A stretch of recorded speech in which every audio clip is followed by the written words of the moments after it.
Nagsama-sama ang mga estudyante at space science experts ngayong Philippine Space Week sa pangunguna ng Philippine Space Agency o PhilSA.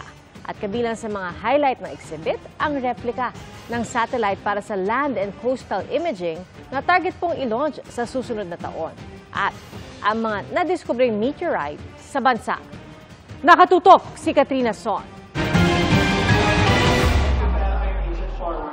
Mukhang simpleng mga bato pero lahat galing sa kalawakan. At dito sa Pilipinas bumagsak at natagpuan. Yan ang mga meteorite, gaya ng Pampanga meteorite, Bondok meteorite at Pongo meteorite. Mayroon pang meteorite mula sa buwan at sa planetang Mars.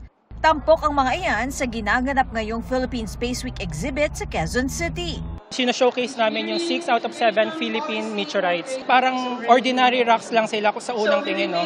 So ang ginagawa namin, sinashare namin kung ano yung significance nila, yung history nila. Bukod sa mga meteorites na makikita rito, makikita mo rin dito itong tinatawag nila na the original astronaut space pen. Ano nga ba ang kaibahan ng ballpen na to sa ibang mga ballpen? Yung ballpen kasi natin dito, pag binabaliktad mo, minsan hindi na nakakapagsulat, pero yung ballpen daw na ito, kahit bali-baliktarin mo man at nasa kalawakan ay makapagsusulat pa rin daw ito. Layo ng exhibit na ilapit sa mga Pinoy ang halaga ng pag-aaral at pagtuklas sa mga yaman at hiwaga ng kalawakan. To promote awareness on space science and technology, gusto nating i-highlight yung mga contributions ng mga Filipino scientists and engineers. Tampok sa exhibit ang ilang aerospace engineer mula sa Ateneo de Davao University at ang mga ipinanlaban nilang Philippine-made rockets, gaya ng Sibol rocket at Cyclab rocket.